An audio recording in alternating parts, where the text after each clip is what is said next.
Okay, so this is the components I use to put the main parts together. Um,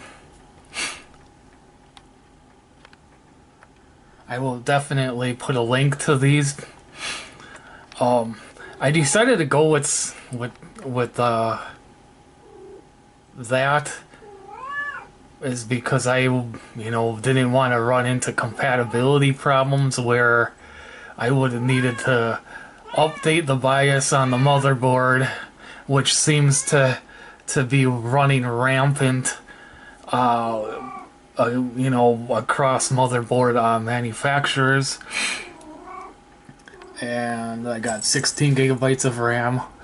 What are you doing, Foghorn? You a Foghorn? Woo, too. Um, so otherwise, it works real good. Um, it handles 1080p high definition real well, and up to 2160 it seems to do pretty decently on as well. So I use it out in the living room so I can watch videos and edit my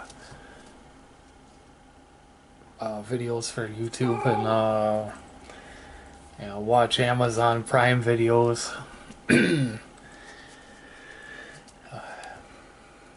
And let's see, pretty much it's just a whole lot nicer to be able to not have the system dragging or along struggling to run streaming video.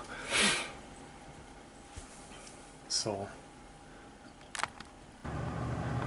all right, so this is the back of the new computer case, and I noticed that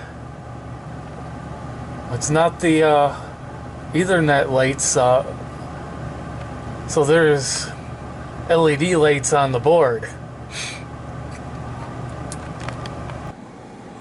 Alright, here's another view in there, inside the case through the ventilation area.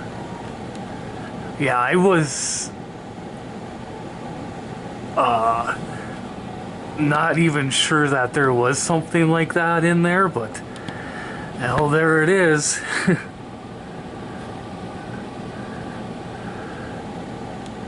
Otherwise, this is pretty much it, so thanks for watching.